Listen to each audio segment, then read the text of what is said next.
What is going on, Broncos country? It is your friendly neighborhood horsepower hour. I'm joined here by my friends Jeremy, Sean, Mark of Marquee Sports, and of course, Kodiak, the Kodiak Broncos. Guys, get in the chat, get in the discussion, smash that like and subscribe. Subscribe to all of my friends, and now's the time for us to, I don't know, fix the Broncos. How we salvage this offseason, guys. I mean, it's crazy to think about that nothing has changed with this team since we met last Monday. um, it's insane. So I guess a good icebreaker before we get into telling Sean Payton and George Payton how to do their job. Let's start on the positive side. There were a lot of re-signings. Let's talk about our favorite one of them. Let's start with you, Kodiak. All right. Well, a lot of people do not like the money that we gave to this certain player, but I am more than happy that J.K. Dobbins is back in the orange and blue. Okay. The reason I'm really happy that he's back in the orange and blue is because he showed so much passion for being a member of the Denver Broncos this past year. And I know that you can't just rely upon that, but we got so lucky with what he provided us with. And I feel like, hey, it's a good, incentive-based contract that is going to potentially reward what kind of output he does have. Because honestly, he says he's one of the game's premier running backs when he's healthy. And you know what? The stats back it up and his play backed it up. For the money is an entirely different story. But am I happy he's back? Absolutely. Absolutely. I'm happy J.K. Dobbins is back. Mm-hmm. And there was word that another team was in on J.K. Dobbins that could have driven up the price a little bit, up to that $8 million guaranteed number. Do you guys have any theories on like who that team was? Jaguars. You think so? I think so. Yeah. I don't know. I mean, the Jags could make sense. I just don't believe any of that. Like, I don't know. It just doesn't. That seemed like it was reported to try to make them feel better or something for the overpay. But I mean, backs don't get paid in general. I don't think the NFL all of a sudden got like really, really hot on J.K. Dobbins after another injury-riddled season when nobody wanted him last year. So I have a hard time believing that. Yeah, but the Jags would make sense. I don't think it's value 4x, but they did get Rodriguez from Commanders, right? Yeah. So like it makes sense when they lost ETN that they would potentially be in the market for that. Yeah. Where did Rachaad White go? Commanders.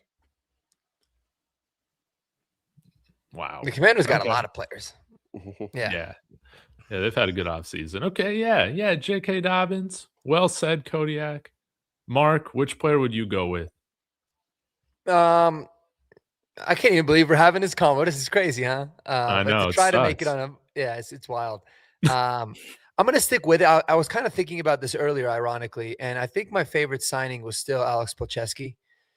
Just because he's someone that is he's so valuable, man. Like to have a offensive lineman on the team that can just be plug and play on basically any position on the offensive line is so valuable. So it was nice that, I know that he was restricted a free agent, but it was nice that we got him on a 2-year deal. I think he's going to be one of the best values, and just happy that we got somebody like him. It didn't ultimately lead to what I was hoping to in terms of like maybe freeing up more cap space or moving on from Ben Powers, which now I'd say is a really, really good move. But give me the Palcho signing, man. I like that one. Well said. Jeremy? Yeah, I was going to go either Palcho or, if we're counting this, do we count Jaquan McMillan tendering him and then I'll leave that up to you. Okay, well, if we're going to do that, then that's got to be number one, right? Yeah. Just because he was like by far and away like the most clutch, valuable, big play guy on our defense last year. So making sure he comes back is, huge, especially if you want the idea to have Barron go outside, then yeah, you need Jaquan inside. So I would say that would be mine for sure. Good. Oh man, where do I go? Lucas Kroll, Adam Troutman, Jaleel McLaughlin. So many good picks. Oh, you're starting at the bottom of the list? Is that what you're doing? Yeah, there's Started at the Tyler bottom Bidet, Lil Jordan Humphrey. Man, where do I go? I guess I'll go with my favorite one is Justin Sternad. Yeah, because if we're going to make it such a big deal to be out there, to call the right defense, to get all these guys in the right position, if we're going to make this the most important thing you do as a linebacker, even over your actual play on the field, then you better have a guy that can call the defense if Alex Singleton goes down. And you got Justin Sternad. He's improved, every single year. Definitely over the last couple of years. Maybe he's in for his best year yet, and that would be fantastic. So I like that deal. I like that it's a 2-year deal.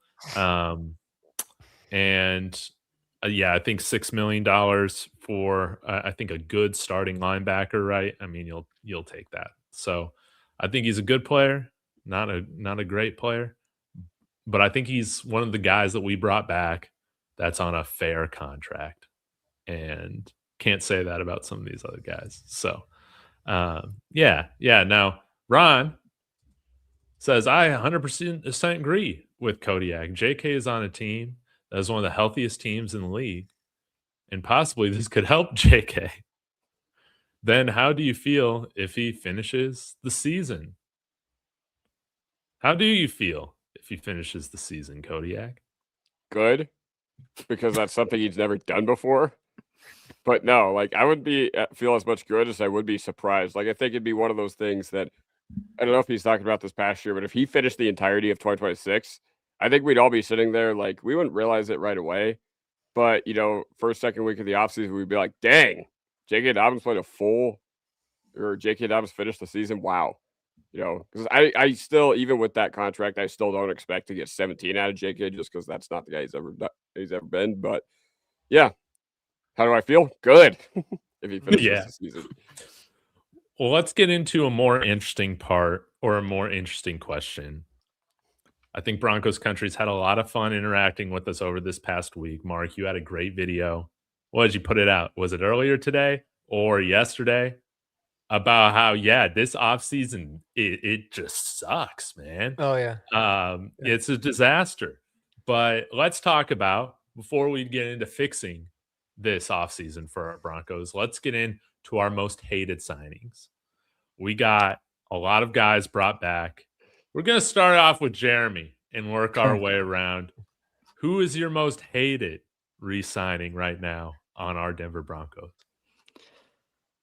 Oh, there's just so many to choose from. I was gonna say, Jeremy, you had the look on your face of like you look like you wanted to puke. Yeah, well, I was like, is he doing all right? As we re-sign people, that's how I felt. No, I would say there's worse. Like you could debate either one of the tight ends, Lucas Kroll or Adam Troutman. Honestly, Adam Troutman's a better football player than Lucas Kroll, but I'm going to say Adam Troutman just because it felt like that one meant other things weren't going to happen. And that was what was disappointing about that one.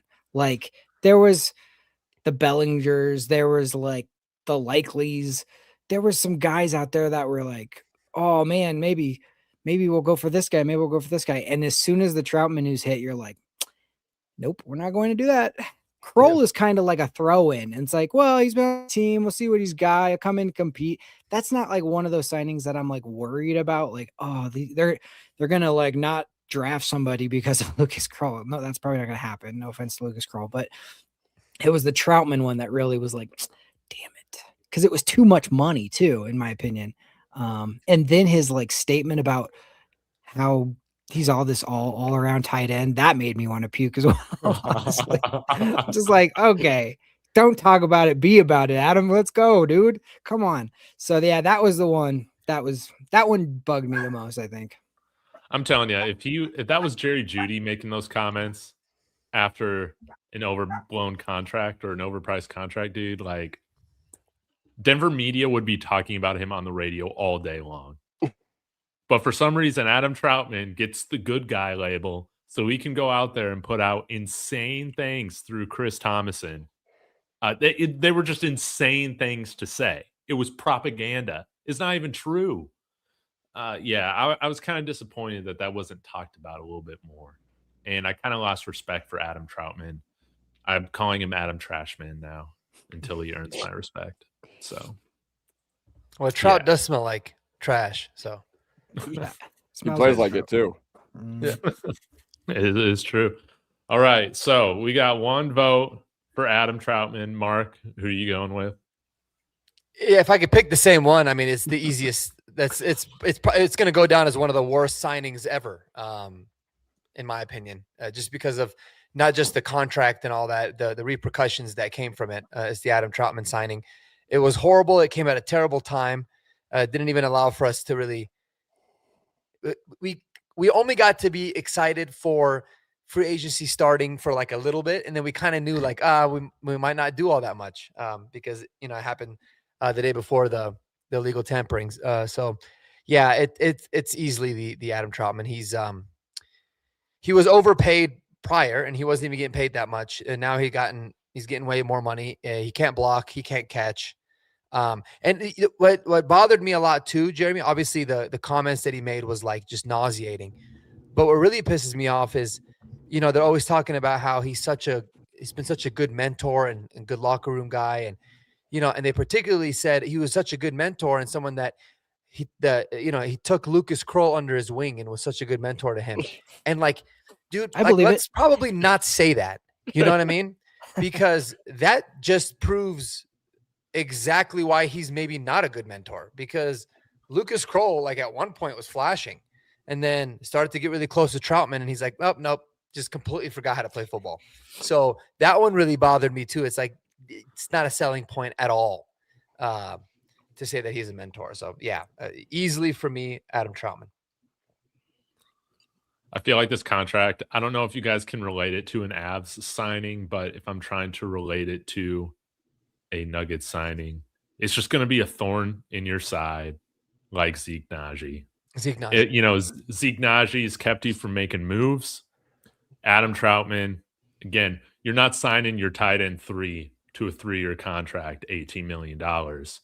He just right then capped what you're able to do just putting tight ends out there with what you're paying him, man. And it's going to be a thorn in our side this year. Yep.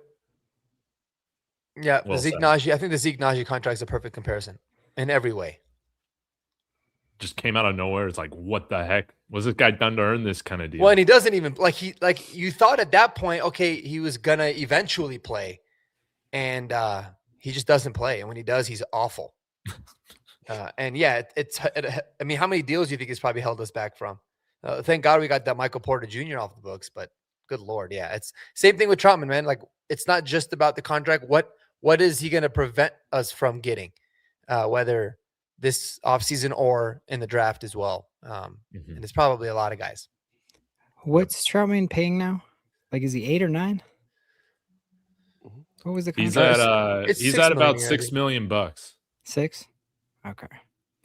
Yeah, it's one of those that you're just like, I would have rather saw it, like the text come across Mike Kliss saying Troutman wanted north of 5.5, and they were like, "Are you crazy?" Instead of the Etienne, he wants 13 million. Are you crazy? That came across. Yeah. Like exactly. That's the one where you're like, one of these makes sense, and one of them doesn't make as much sense. Kodiak. All right. Well, I guess we haven't had enough talk of our trash tight ends lately. And listen, I know that this guy signed for like a minimum contract, but Lucas Kroll, man. Okay. I looked up his like career stats on PFF, and this is real, by the way. 408 routes ran. All right. Only around 200 career yards, 3 catches on 3rd or 4th down. And he's supposed to be a receiving tight end, 0.64 yards per route run. So he is a receiving tight end. He's amongst the worst receiving tight ends in the league as far as like an efficiency per route basis. And I remember our first pass of the year went to Lucas Kroll, and I was sitting at the stadium, like all that talk I did about them in the offseason for their first pass of the year to go to Lucas Kroll. And the reason I'm upset with bringing guys like Jaleel and Kroll back is because, David, you said it yourself. When you're in this window, you need to churn over the bottom parts of your roster. You need to churn over the bottom parts. You need to go, hey, maybe there's a reasonable tight end for upgrade out there that hasn't been signed by a different team. But Lucas Kroll, he just adds nothing to this team. He's a nothing burger. He plays too much. I don't care what Cecil Lammy wants to go out there and say. Lucas Kroll is just a nothing burger. He doesn't do anything. He doesn't block. He's played like 70 run plays in his whole career. He's played like 450 passing plays in his whole career. So the defense knows exactly what's coming when he's on the field. And I'm just really, really pissed off that they actively rewarded a guy who did absolutely nothing to deserve it. I think Troutman did a little bit more to deserve his extension, not by much, than Lucas Kroll did to deserve coming back on our team.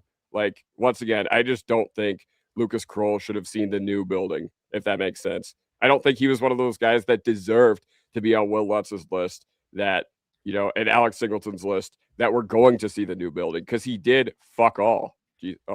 Sorry if you guys get an email from YouTube because I said that. Oh, that's okay. No. Yeah, I don't read them anyways. So, yeah. Goalie change. Wonderfully said about Lucas Kroll. And, Mike's coming in here. Thanks for coming in, Mike. He's always in here. And Dave Njoku, thoughts? There's been a little bit of rumor, a little bit of talk about him today. Does Adam Troutman kind of trump bringing a guy in here like David Njoku? Or do you think there's still room to bring in a tight end of that caliber? Anyone? I personally think there's room. Like, to me, it's like the reason why you didn't try to sign people on day one is because you wanted the prices to go down. Like, it's been a little bit now. Prices probably have gone down. So if you can get him at we shouldn't have signed, we should have probably signed him on day one and Troutman and later on. If you're going to do it that way, you shouldn't have paid Troutman day one and then hope to get a deal on Njoku. But hey, if it turns out, I mean, I want to draft one too, if not maybe two guys, but yeah, that can be an upgrade immediately for sure. And if you can get him for a good deal, I would do it. Yeah. I think that if Troutman, if your front office genuinely thinks that we signed Troutman, so therefore we don't have to sign X player, I don't really care who the player is, then nobody in the entire front office deserves to have a job. Mm-hmm. In my opinion, there's just it's crazy to think. So I think it's a big possibility. I think that I think Njoku would be cool, but I'm so exhausted from even having hope that I don't know, man. I think that I'll see. It's one of those where I'll see it when I believe it. I don't think we make a move at tight end though, in the free agency at least. Yeah, I'm losing hope by that, by the day, no doubt about it. Now, I do find it interesting that, for as much as we devote our content on YouTube to hating on Alex Singleton, he's not any of y'all's most hated re-signing. It's not mine. I'm curious why. I hate Kroll and Troutman more. That's right. That's what it is. Yeah. It's like he wins because he's not the least popular, like the least unpopular, whatever. It's just like those ones made zero sense. Singleton, we hoped it didn't, but it made sense though. Those ones didn't make any. Well, if you could sign Troutman for the minimum or something, then I would have been okay, but you shouldn't have gave him a promotion or a raise. And can you put Isaiah Savage's comment back on there? I just wanted to address this real quick. This is true, but also we signed those guys the year before Super Bowl 50, not the year of Super Bowl 50. And the reason why we signed those guys in the first place is because John Elway signed Peyton Manning. So they were coming in to be on a team with Peyton Manning. You don't sign those guys if we don't have Peyton Manning. So you needed multiple dominoes for that statement to be true. Saying we won it because of free agency is true, but it's not a 1-for-1. That's not the situation we're in. So just wanted to point that out. Yeah, no, agreed. But what were we just talking about before that? Why Singleton isn't your most hated Singleton re-signing? Yeah. Yeah, I think with Singleton, man, like I've kind of come to the terms of where, like, okay, well, first of all, this defense has proven that they can still be like a top 3 unit with Singleton. So, like, what the floor is at least. I mean, they can still be really successful with him. And I mean, to his credit, like he made big plays in big games this year. I mean, especially like in the playoffs. Obviously, I think we all wanted like an upgrade there, but you definitely could do like significantly worse than that. I think the reason it was so frustrating is because you're just like, oh, we're going to run it back with the same inside linebacker room again. But at least you can say, okay, Alex Singleton brings this on the field in terms of production. Like he produces in some areas for sure. Troutman doesn't do any of that. And I feel like, and obviously this is probably not the case because I don't think Sean would just make the signing just because he likes Troutman. But like, I feel like you can tell that Alex Singleton's like his teammates love him. Like you can tell that they genuinely love him. I don't really know if anyone cares about Troutman or not. Like, I don't think he has nearly the impact in that locker room as Singleton does. But obviously it's different. I mean, because they still appreciate the kind of work. Like, I mean, Troutman still plays a lot. Like he has a really shitty job if you think about it, in a sense of like from a football standpoint. Like all he's doing all the time is blocking, like big dudes, and it's he's doing a lot of the dirty work. Whether he's doing it good or bad is obviously a different discussion. But I mean, that could warrant some respect. But I feel like Singleton's got just way more love and respect in that locker room than Troutman does too. But yeah, but Troutman go ahead. No, I was gonna say there's been so many bad re-signings and like obviously zero external signings to the point where like I don't even like think negatively on the Singleton move anymore. That's amazing. Like it's like everything else has been so bad, it just kind of makes it be like, all right, like it's cool, whatever. I guess we'll run it back and figure it out. I will say Troutman for the locker room type of thing is he has been the guy who's like stepped in and like said to the media, like defended Bo on bad games or bad moments or whatever. He has done some of that. So I think that they do like him and they do respect him. But it was like the comments about himself after the signing that was annoying. But like throughout the season, he has been kind of a good like leader up into that point. It's just, does his play actually warrant a raise? And I didn't think so. Well said. Okay, well, I'll get to mine. My most hated, and mine is not Alex Singleton for the reasons that y'all laid out, especially with just seeing who else brought back. It's just, it's like none of them are great, but there are ones that are just more frustrating. And similar to how you have frustration with the tight end room just bringing back, it's not even mediocrity. It's like bringing back below average, fringe NFL players back to compete for spots on this roster.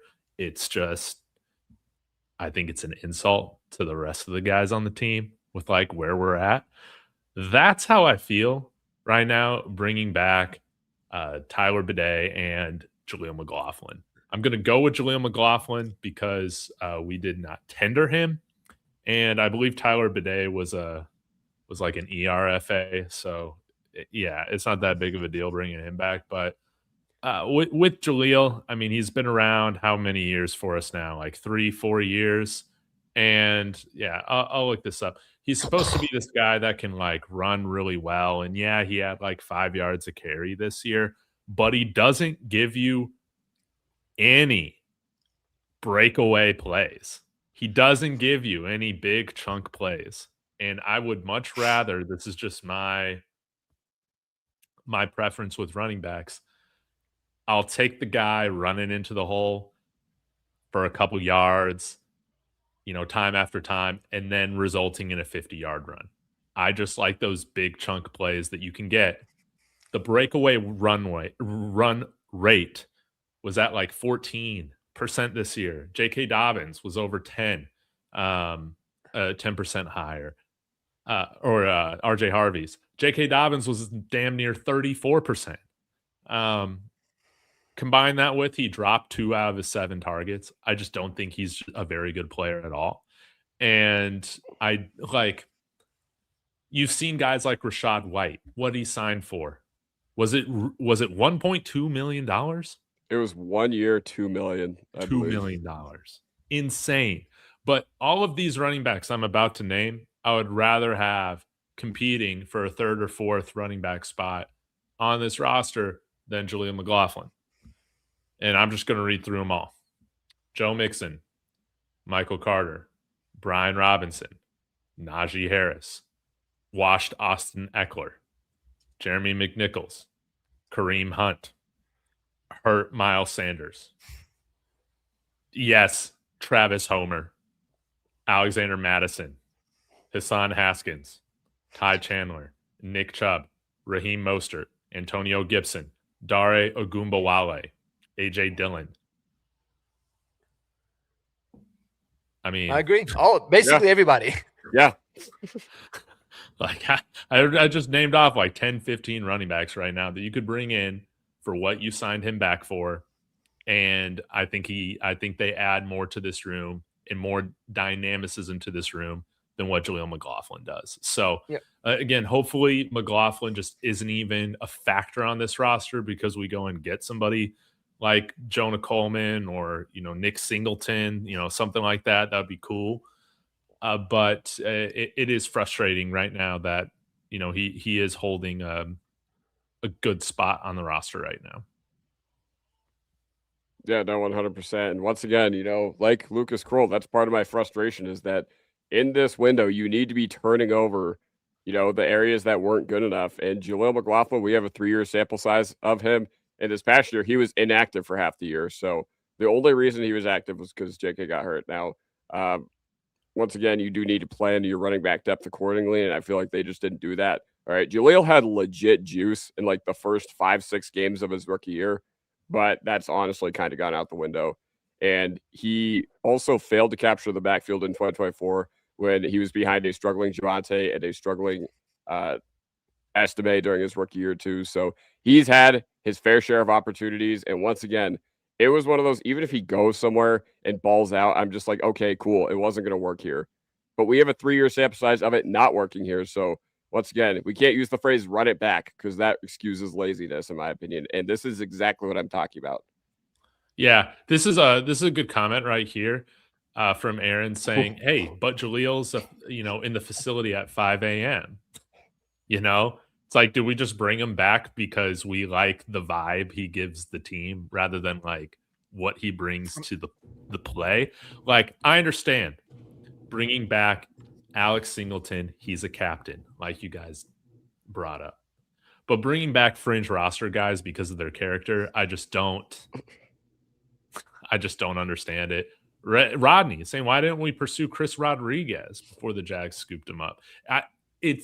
It almost makes me feel like we didn't even try outside of ETN. We didn't even try to contact any of these running backs to replace a guy like Tyler Bidet or Jaleel McLaughlin. And I think like that's what's frustrating too. Yep. Do you think what that told me though was like they are comfortable with something. And to me, it seems like they have I think there's maybe 3 or more guys in the draft that they're like, we like these guys. Dobbins is the main priority to get back. Obviously, the contract with that. Yeah. You split that with RJ Harvey, and you pretty much have the main part of your room back. Now, if you can bring a third option in high in the draft, who you like, let's say you like Price, Washington, and Coleman, and you're like, okay, we think we can get one of these guys. Now, also maybe you like somebody late, or maybe like a UDFA or like an unsigned guy, and then go have them compete with Jaleel, and Jaleel will work hard and maybe push them. So I don't know. Maybe to me, like that's the thinking. Like we just sit here like a month before and we're just like, I don't like this move. I don't like this move. On, in a vacuum, yeah, I don't love it. But like, I think they're thinking like down the road of like, back burner moves and these are competition moves. And we're looking at it like more than that. And in their heads, they're like, no, these are just guys we want in here to set a competitive tone and might not be on the team. I don't know. Hopefully. I'm trying to be optimistic. No, I appreciate your optimism. The only thing that I keep going back to with this is I feel like they just use familiarity as an excuse for their lack of aggression. Okay. There's no way that after the draft this last year that Ingram and Harvey were the only two running backs and tight ends of note that you should have added. And they weren't even, the problem for me is they weren't even aggressive in the UDFA pool at those positions too, which was, kind of baffling to me. There were some solid, interesting guys out there for the team. We didn't even sign one. Yeah, we didn't even sign one. So once again, it's not about okay, yeah, Troutman prevents you from doing certain things too. But I feel like Jaleel also prevented them from doing certain things in the past. I feel like, just relying on these guys like Kroll, it prevented them from doing those things, last draft cycle. So that's where I'm just a little skeptical. Obviously, I can imagine they're going to take one in the draft. I imagine it's going to be high. But once again, at the positions you're weak at, I don't need 7 offensive linemen, okay, to compete for a spot. I need guys that can, be quick to adapt, and that's what the running back position is. Now, obviously, once again, it's not just plug and play. No position in the NFL is, but it's the most reliant on other factors. So I would like at least some interesting guys in the UDFA Hall this year. Well said. Yeah, well said. Before we get into our moves looking forward, there's some good comments here I want to touch on. This one's really great from Alvin. Thanks for tuning in. He says, almost all the media, all you guys are tripping, panicking. Do you remember where the Broncos were 3 years ago? Come on now. And I understand the sentiment, Alvin. It's maybe they deserve the benefit of the doubt. But I'll say, at least for myself, and you guys chime in if you feel differently or whatever.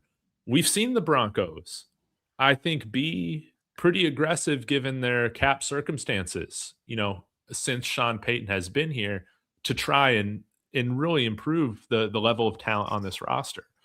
Some of that has happened in free agency. Some of it has happened in the draft. But again, now we're at unprecedented, this has never happened in the modern NFL type of lack of movement. It does just make you wonder, are they too comfortable with a roster that at the end of the day didn't get it done? And so I won't say that I'm panicking. I think that's the wrong word, Alvin. I think I'm more just frustrated with the complacency that in order to win a championship, you need 53 players that can all contribute. And I think I'm a little worried or concerned that some of the guys that will be on this 53 are guys that have had 3 years to prove if they can contribute, and they've shown they're not able to. Yeah, that's all I'm saying. Another thing I would add to that, man, is I mean, at this point, okay, it's important to not forget that we were so bad for so long and when we were 3 years ago. I mean, that's always a cool story, but it really doesn't matter at this point. Expectations changed. Kudos to George and Sean Payton and this ownership group for getting it to the point where now expectations have changed, because before it was this was the norm in Broncos country. So we're just getting back to where it's always been. There's always expectations for my entire upbringing were always Broncos are going to go, they're going to compete. They had, more Super Bowl appearances than they did losing seasons for the longest time. We were one of the most respected franchises. So, okay, cool. We're back to where we are supposed to be. Expectations are not the same now. The expectation is to win a Super Bowl. The window is wide open. These last couple of years have proved that, especially this past year. So, where we were 3 years ago is completely irrelevant. In fact, it should make us want to have even more of a sense of urgency. And again, it's not like we're asking for a entire revamp of a team and all these splash moves. We're just asking for a couple guys. Raise the ceiling of some of the room. Bring in some competition to make these guys better, rather than just sit on your hands. And like you said, it's unprecedented, man. It's never happened. So there's no example you can look at and say, well, this team, didn't make a lot of moves, or all the you can use all these examples. All these franchises that won the Super Bowl weren't really aggressive or didn't make a lot of moves in free agency. And I'll say, yeah, you're right. We make 0 moves. That's never happened. Like nothing. And this team's gotten worse. It's very, very easy to make the argument, obviously. The best free agent that we had, we decided to bring back all the bad ones, but we didn't want to sign the best one in John Franklin Myers, which that's still baffling. Because if that's your offseason plan, at least sign the best one that you have first, and make we sure got you the get cap him back. space opened up to do it right now. Yeah, You know? literally. Yeah, but you can't pay $22 million for a guy who plays 40% of the snaps. You just can't do that. No. Yeah. No, I I mean, I understand. get it. Yeah. I get what you're saying, and I still understand why the Broncos didn't do that. But my whole thing is like, if that's your plan, which is why I don't, and we can get into this, I don't believe this was really a part of the Broncos' plan the whole time. I think that they dropped the ball on a few deals. I think that they mismanaged the market a lot of the times, and now they're kind of just reassessing, and they're going to try to like put some trade together or something and make it seem like that was the plan the whole time. But there's no way you can convince me that the lack of moves that they've made was the plan the whole time. I don't believe it. It makes 0 sense. I just think that they got outsmarted this time for whatever reason. Sometimes it happens, I guess. It's inexcusable, but that's kind of where I'm at. I don't think any of this was part of the plan. Because again, you could sit there and say, if that's really a part of the plan, why wouldn't you pay John Franklin Myers? I mean, even though it was a lot of money, I mean, you're bringing back somebody that you know is really, really good. You felt like Alex Singleton is really good. Justin Sternad, you brought those guys back. So, it's all funny money. If a trade was part of the original plan, why didn't you do the trade yet? Well, I think so. Here's kind of my 2 cents. And I'm curious what you guys think. I think the big gem prize free agent possession that this front office really felt like good at getting was Breece Hall. I think that's who they really locked in. They said everything is working towards that. Like he maybe doesn't want to be there. The Jets might be rebuilding. Obviously, they knew Muji, and so they wanted to be aggressive there. And they realized, okay, well, he's just gonna get tagged, and that whole situation didn't go the way that it was. And maybe it still does. Like I feel like if any trade does end up happening, it might really be that one. But when that didn't happen, they kicked the tires a little bit on ETN. I don't think that they were really that into him. I mean, at the right, like anytime you say they wanted him at a certain price, they're not really that into you. You know what I mean? Yeah. Yeah. It's just like if a team doesn't move up in the draft for a quarterback, but they settle and they take him at 15, they didn't really love him, because if they loved him, they would have moved up and ensured that they got him instead of just had him fall in their lap. It's kind of the same concept. So I think that they were kind of curious about ETN. Didn't work out, and then that was it. And they were like, oh, damn, like the market's a lot more expensive than we thought it was going to be. Maybe we should just re-sign our guys now because we don't want them to get more expensive, and then we'll just figure it out. That's literally what I think happened. I feel like they were very they didn't like this free agent class that much. I didn't think this was a great free agent class anyways. I think they liked some certain guys, and those guys were basically, there's 32 teams all in the same boat of like, there was more demand than there was, supply, and people went higher than they were comfortable paying them. And they were like, we want to stay disciplined to how much we pay certain people. And even our own guys got paid, in our opinion, a little too much. So I just think that they stuck to their beliefs on what it was. And they're like, well, I think you're more desperate if you're like, we have to sign somebody and I don't care what it costs. I think that's an easy thing to do, but I just think that they were more, disciplined with that. And I think they're on to plan C. I think plan A was maybe sign certain guys. Didn't happen. They were too expensive, or they got tagged, or whatever happened. Plan C, I think, is we're going to move some money around and we're going to try to go after people with trades during the draft. And I think that could happen for sure. But I don't think, I've said this before, but Sean is very specific with the type of guys he wants. It's not just talent that's available. And so I just don't think that they're into it as much as everybody else. People just look at talent and go, oh, we want this guy is better than this guy, so let's get him. And I just think they calculate a lot more into that. Yeah. But there's no way they're moving all this money around for no reason. Like, Yeah. There just isn't.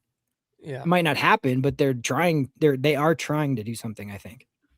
Yeah. Although one of the things I will say is if they truly thought that this free agency class was weak, then their assessment of it was basically different than everybody else's. Because what did we hear about? We heard, wow, this is going to be a hot inside linebacker market. We heard, wow, there's a bunch of names on the tight end market that are interesting. So if the Broncos truly felt that way about this free agency class, and we're just like, well, it's a weak class, like, all right, I get not going out there and getting like Shaheed or Alec Pierce or all that. But what I can't respect is all these upgrades being there for minimal cost, like Chanel, like Kohler, and then you just standing pat and doing absolutely nothing. That's the part. That's the part that I think, I think that's what gets us. And once again, even if you don't get those guys, maybe those guys, I get signing with a certain team is not just about who throws you the most money. It's about, where you're going to spend the next few years of your life. But, once again, if that truly was the plan, then I'm just like, I don't know. Then don't re-sign your own scrubs, because Luka Evans put out that thing on Twitter today that says the Broncos were willing to go $6 million a year at tight end.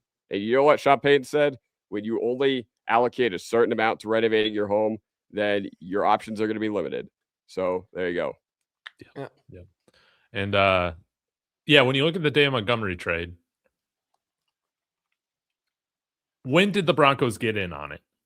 They got in on it after the deal was announced that he was going to Houston for a 5th-round pick. Mm-hmm. They weren't proactive about this at all. They got in the discussion from a reactionary standpoint, saying, hey, we can increase a better offer. Why is George Payton saying he's calling around for value for everybody, but is caught in a reactionary position when it comes to Dave Montgomery? Again, something ain't adding up. Yeah. But, to transition, Aqib Talib today on the Arena said the Broncos are getting a playmaker. They're going to bring in an explosive weapon. And Denver Trav coming in here trying to rain on our parade. I'm just kidding. Guys, go subscribe to him. He says Jawan Jennings is the player Talib is talking about. Dave, how mad would Broncos country be if he's the explosive playmaker? Honestly, I'll take anything right now. So Jawan Jennings, that's great. But it seems like Talib is pretty confident the Broncos are going to be making a move. Let's Mark, if I can put you on the spot, let's get into, in the title, I put 4 moves, but that's really just us 4 talking about how to do this thing. But what moves are you making to fix this offseason for the Broncos? I would say you've got to do what you can to get Waddle from Miami. He just makes the most sense. We know the Broncos were interested in him. Miami's completely redoing, their roster. They're taking on all this dead cap. Maybe you could say, hey, we'll help you offset some of the dead money, or we'll eat it, whatever it might be, in order to help out. You easily can do it. And they're primed in a position where they can, like, because of where they're drafting. Let's say we gave them pick number 30. They have 2 first-round picks. They could easily use one of those picks on one of these receivers early on in the draft, and then have some flexibility at 30 to be able to still have ample weapons around Malik Willis. But I mean, that's what I would do. I think Jalen Waddle is exactly the type of explosive receiver this Broncos team needs.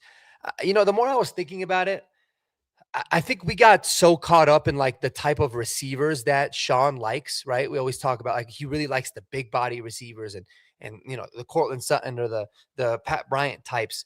But I don't think that matches the best with what Bo wants to do. And maybe Davis Webb realizes that. Like, Bo wants to get the ball out of his hands quickly to guys in space, accurate in rhythm, and guys can get going. And he fits really well with somebody like a Jalen Waddle. That's why I liked Wan'Dale Robinson. I know he ended up making a whole lot more money than he probably should have, but good for him. But that's the kind of explosive playmaker. So I would do whatever possible to go after Jalen Waddle. That's how I would salvage. And you're not concerned by the fact he wants to fight Pat Surtain? Are you? No, because him and Pat Surtain are really good friends. I know that because I listen to Pat Surtain's podcast all the time. Him and all the Alabama guys are really close, and they're always giving each other a hard time. So I'm sure that's why he chose Pat Surtain, because he's just like, messing with it. And maybe he was thinking about Pat because he was thinking about Denver and he wants to come play here. That's what I'm thinking. Yeah, by no means do I think that there's any beef. I think it was all funny, especially because even Pat Surtain was like, he tweeted him back of like, you got a little bit too much dip on your chip or something like that. So they're just messing with each other. And man, if that's what it takes, if it takes for them to get into a boxing match for him to come here, cool. I'll gladly pay for tickets to go watch that, and you can start paying back the contract. Mm-hmm, mm-hmm. So it's going to be a big play receiver. Mark is saying you trade for Waddle. Let's go to Jeremy. What's the move you do to have this offseason be a net positive for the Broncos? The move I would do is a couple of draft day trades. I would trade back from 30 and trade up from 62 and land a couple guys in that middle second in the 40 somewhere. Okay. I'll throw out some names. Mike Washington, Jadarian Price, Jacob Rodriguez, Chris Bell. There's some playmakers to be had in that Stowers, maybe. There's some guys to be had in that middle second that I feel like that's the sweet spot for us, where I don't want to reach at somebody for 30 and I don't want to like get sniped at 62. So to me, if we can move around and just get two of the guys that we can circle in that area, I think honestly, the running back room can look so much better, in my opinion, if you had Price, Washington, Coleman. I think the wide receivers can look better. I think linebacker can look way better. So that would salvage it for me. That would make all of my fears of like why we didn't sign certain people a lot better. And our future would look good too. All those guys on rookie contracts. So that would be it for me. Mm-hmm. All right. So we got a big trade for wide receiver. We got some draft day moves. Kodiak, where are you going with this? Well, I'm sticking with the draft, and obviously, we signed Singleton and Troutman, obviously, to their extensions. But I think the way you salvage this offseason is give me hope that these guys are not going to be back next year. Okay, I'm talking about 2027. Okay, make some moves, whether it's at tight end or inside linebacker. I don't care how they come. I don't care if it's via trade. I don't care if it's via the draft. But I think our smartest outlet right now is probably the draft, because, I mean, if you trade for an off-ball linebacker or you trade for a team that actively is deploying a inline tight end a lot of the time, then straight up, it's just not going to be worth it. So, yeah, I think the best avenue for that is going to be the draft. Now, there are two positions, in my opinion, that you cannot take high during the draft. Quarterback, quarterback, and edge. All right, anything else is fair game. That being said, I like Jeremy's idea of trading back. Okay. I like the idea of, hey, maybe let's get by some miracle, if Jacob Rodriguez is able to fall in the second round, definitely not going to happen at this point, I don't think, but you never know.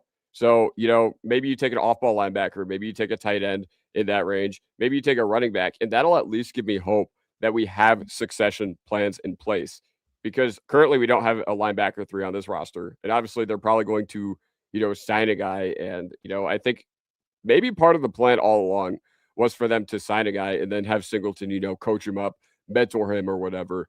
And yeah, honestly, I don't hate that idea. I think there's better ideas out there than re-signing your biggest liability. But once again, there are a lot of ways for this team to improve. So yes, just get legitimate succession plans. If we were to get a guy, get these high upside guys, man. If we were to get a guy like Justin Jolie, I'd be pumped. Man, because at least that gives me hope that, I know that his skill set may not be, completely aligned with Troutman's, but that'll at least give me hope that we can move on from Troutman in 2027. And who knows what this upcoming offseason looks like. But yeah, just give me hope that all these horrible players that you re-signed, give me hope that there is a succession plan there. Give me hope that there's competition. Okay. Maybe take 2 running backs. All right. Maybe take a guy in the 6th round like Damon Claiborne if he's there to compete with Joel McLaughlin. I don't know. That's just my line of thinking. I'm down with Love it. I love it. I'm going to take a different approach here. You guys have been talking about all these big moves. I guess I will kind of double down sort of on the video I did yesterday. Just a few small moves that I think could make me very happy in this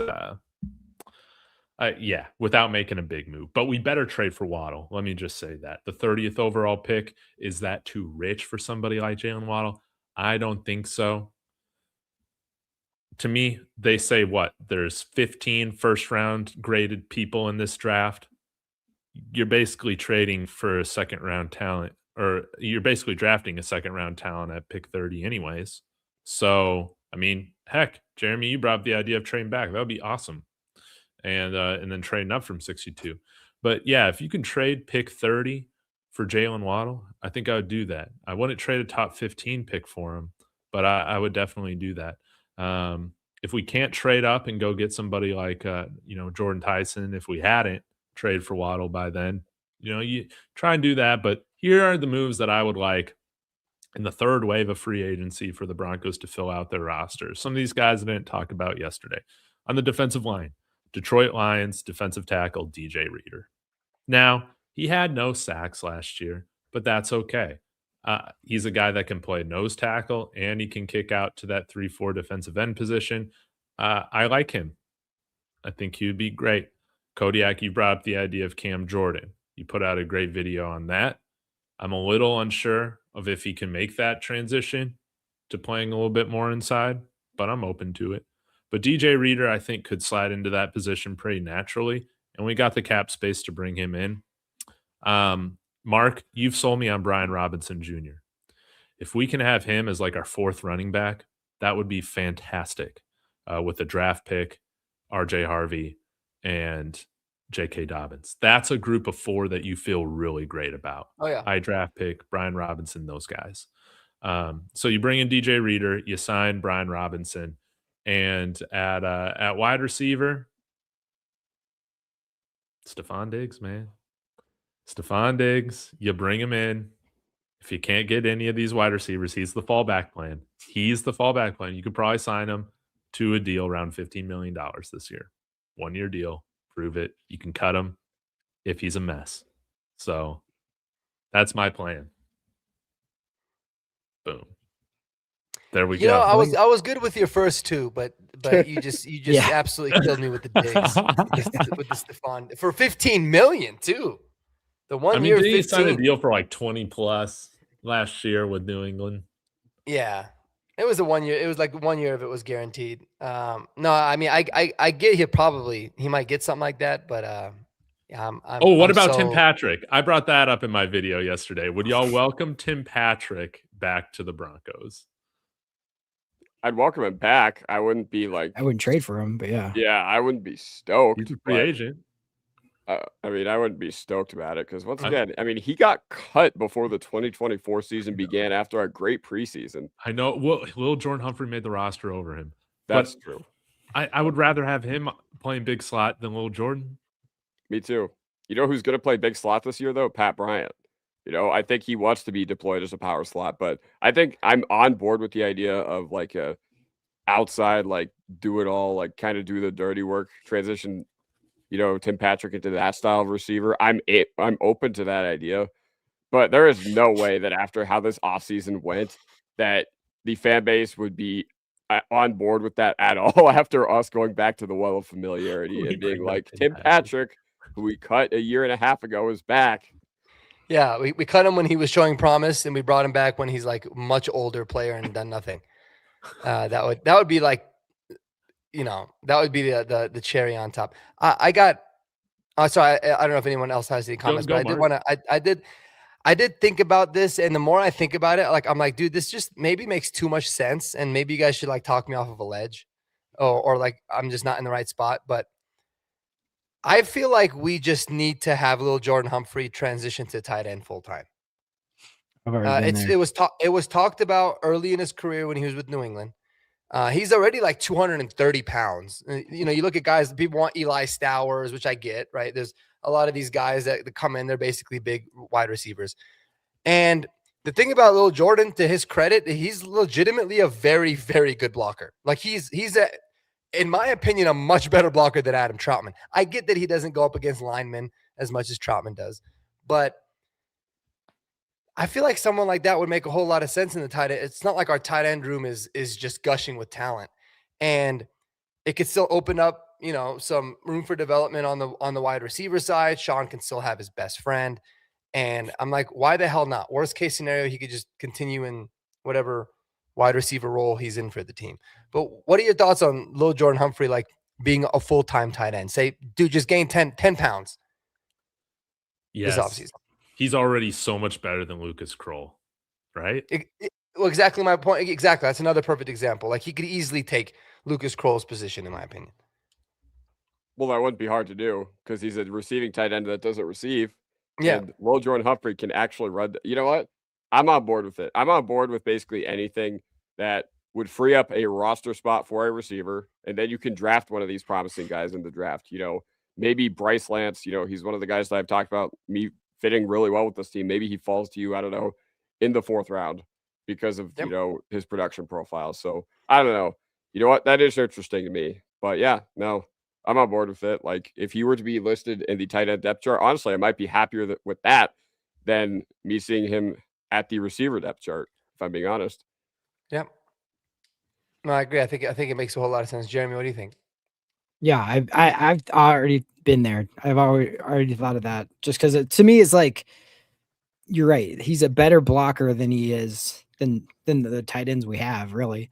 And it's just if he could make that transition. I know tight end has like basically 2 different jobs to do, and that's a little more. And he's a really, he'd be a really good receiver. But let's be honest, Shannon Sharp was a wide receiver that played tight end. Like that's what he was in his whole entire career for the most part, and it worked out pretty well. So I could see that. Let me throw you guys a scenario just and see if maybe I'm wrong, but like I just want to get your take on. I'm going to give you, this would require our 1st round pick and probably a hefty contract. Which one of these 3 guys would you be willing to do this for, or none? And let's say all 3 of these guys are available for your 1st round pick, your 30th pick, and you have to pay them. Breece Hall, Brian Thomas Jr., and who's the other one I was just thinking? Oh, now I've thought about it for too long and I forgot. Garrett Wilson. No, no, it was. It was. Was it a tight end? It probably. Yeah, because I haven't. Arizona. Was it Sam Laporta? No, it wasn't Laporta. But all right, I'll give you those 2. It was somebody. Damn. No, I forgot who it was. Yeah, I'll let me think about it. It was somebody we were just talking about, but. Oh, George Pickens. No, it wasn't Pickens. And it definitely wasn't Diggs. Waddle? It was I wanted Thomas instead of Waddle, personally. Oh, okay. But would you rather have Waddle? I guess you can throw Waddle in there. Who would you rather have out of those 3? Go Hall, Waddle, or Thomas? We're giving pick 30 for this guy, right? But yeah, you're giving up your 1st round pick and you have to pay this person. Okay, well, no way I am giving number 30 with the contract to Breece Hall when I can just draft a guy there that would probably, give us, what we are looking for and be younger than Breece Hall. So no way I'm doing that. But BTJ, man, if that's all it took, I would love BTJ here in Denver because obviously you saw the explosiveness at the end of 2024. Didn't really seem to mesh well with Cohen. Like, I don't know, the 2 guys that really ramped up this year in Washington seemed to be Jacoby Myers and Parker Washington in Jacksonville, and Travis Hunter also kind of had a weird arc as well. So maybe Liam Cohen's in his Sean Payton era where he needs a very specific style of guy. But yeah, no, BTJ gives you the best upside. He's still on that rookie deal. He's still the youngest out of all of them. I'd be very, very intrigued. Obviously there'd still be some questions that need to be answered about the horrible play he had last year. But you know what? Swing for the fences, shoot for the fences. I'm not looking to hit a triple with Jaylen Waddle. I'd be looking to hit a home run with BTJ.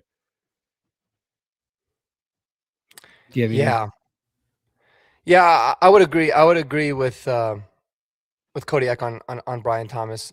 I just feel like, man, I know that Last year was really disappointing for a lot of people, but dude, what I saw from that kid in his rookie year, I haven't forgotten. That dude was special, man. Like special as all hell. And I loved him coming out of LSU. So that would be the easy choice for me. And it's tough. I know you say like you have to pay him.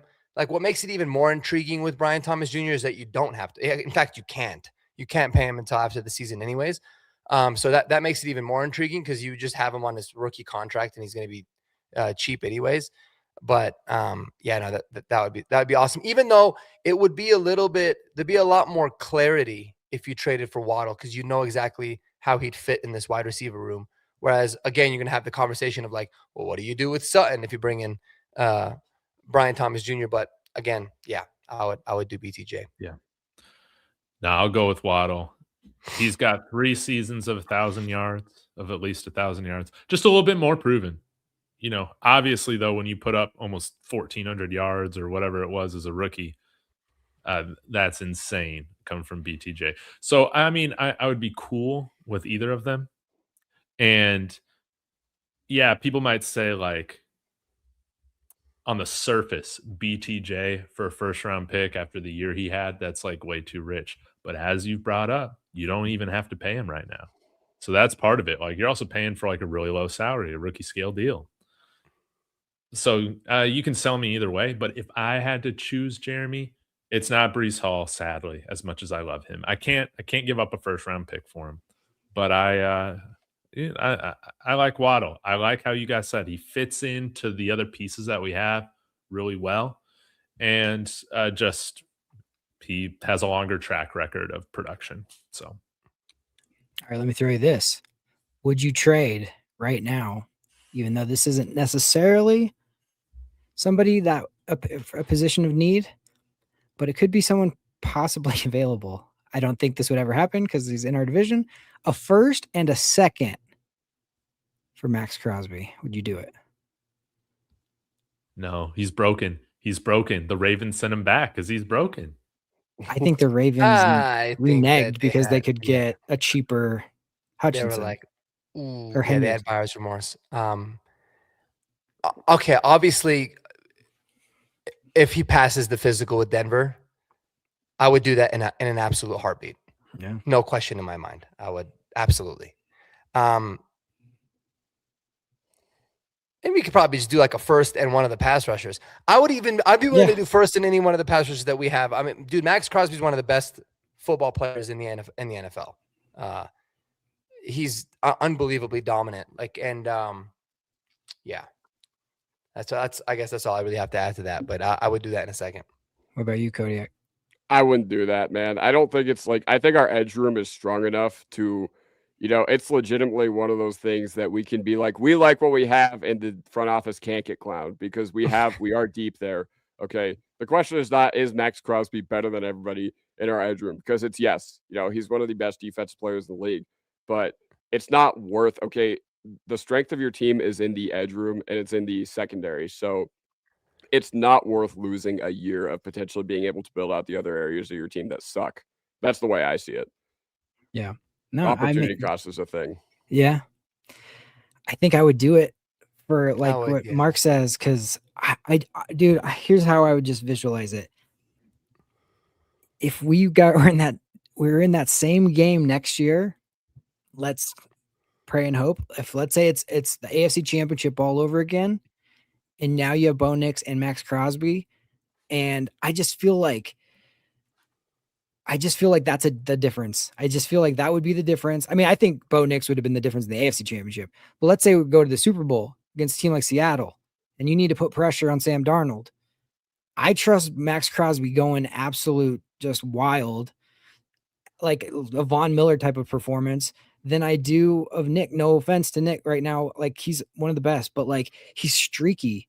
He'll get hot and then he'll disappear for 5 games.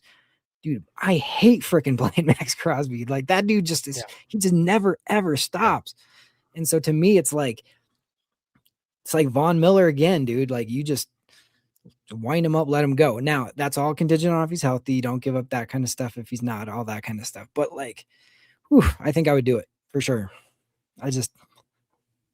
The way he plays people against don't us, realize, and people don't realize is he's by far, in a way, the best, like run defending edge too. Like what he can do against the run is absolutely maniacal. Like the dude is out of his mind.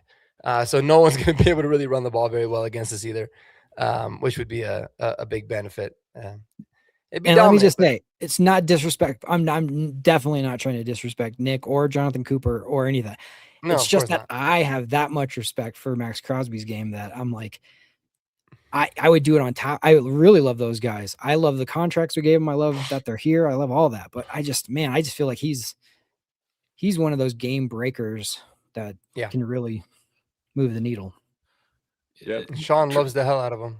Trav's bringing up a good point here. That's why we need Cam Jordan. He's elite against the run. And here's the thing, you know, Cody, I know you brought the idea of playing him a little bit in JFM's role, but I think, imagine a top 4 rotation with Cam Jordan, Jonah Ellis, Jonathan Cooper, Nick Bonito, man. Like,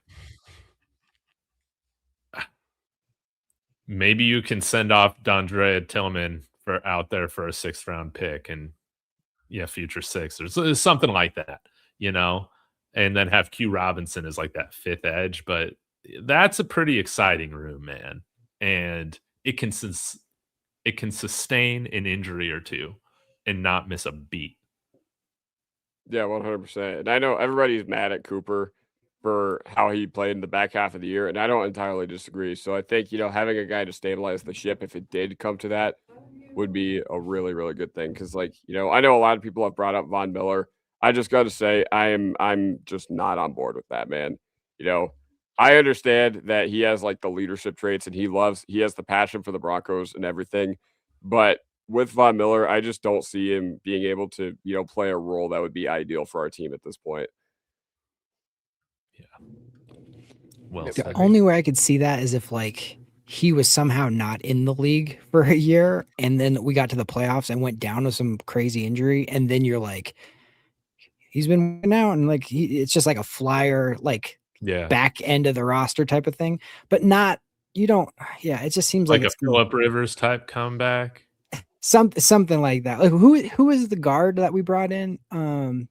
2015 Evan Mathis type of move. Just like Hail Mary, we just need somebody. He's sitting there like that kind of a move, but not a day one of the, you know, new season type of sign. Like, yeah, I agree with you on that. Yeah. Heck yeah. Well, guys, it is 9:10 p.m. Mountain Time. We should probably get shutting this thing down. Want to thank everybody, man, in the chat. Y'all were absolutely on fire today. Great conversation. And, man, I really hope, you know, last week we hoped that we would have a signing to talk about. But maybe by next Monday we'll have a new player that we can break down so in depth and how they're going to help our special teams. Or, you know, something like that. But yeah, appreciate the kind words. Real quick, Kodiak, Mark, y'all got anything going on your channel people can keep an eye out for and get excited for? I'm posting a lot of short form content because the Broncos aren't giving me a ton of long form. So yeah, I don't know, just posting shorts. If you want something that's easy to watch and listen to, then head over to my page at Kodiak Broncos on YouTube or TikTok. It's always fun arguing with you guys in the TikTok comments. But I do want to congratulate Mr. David Talks because he has been really ramping it up the past week. Okay. I think you've gained a total of almost 200 subscribers since free agency began. So that's pretty good. That's a pretty dang good week for him. So yeah. Shout out to you, Mr. Talks. Thank you. I'm out of my post-flu, COVID, whatever, slumber, and I'm back to the grind. So thank you. Yeah, Mark, what do you got coming up? How many subscribers are you away from 2,000 now? 200 away, roughly. Come on, y'all. Yeah. Get in the description. Subscribe. That'll help me out if you guys to subscribe. Check the channel out. I want to get that goal hopefully before the draft. Dude, speaking of flu, COVID, I had flu and COVID, and I even tested positive for RSV this last week. And I've been sweating this entire show, still trying to get over it. So I'm just excited to get back into making some sort of content. But thanks to Kodiak for helping me out with that video that you sent for making shorts. So hopefully I'll have a lot more shorts coming out. But really want to, I'm going to start diving into a lot of draft stuff. I got a draft channel, NFL Mark Draft. I'll also put a lot of that content on my Marquee Sports Denver page. So talking a lot about drafts, mock drafts, film reviews, rankings, all that really fun stuff. And then maybe the Broncos will give us something to talk about aside from just the draft. So we'll see. Nice. It's a good thing that you got sick this past week because the Avs are making me sick right now. 5 goals on 10 shots. Good Lord. Who's the goaltender tonight? It was it started Wedgwood, then they pulled him after like 5 shots, and now it's Blackwood. And Blackwood's been the one that hasn't been that great, right? Yeah. No, they've both been cheeks today. Wow. It's been awful. Power play's been terrible. Everything's terrible. Same with, at least the Avs still got their championship coach. I mean, the Nuggets, in retrospect, it's not looking great going with the first-time head coach with a championship window, man. It is, that's been rough sledding. Yeah. Watching all that. So, guys, thanks again for tuning in. Y'all have a wonderful evening. We'll be back next Monday. Go Broncos.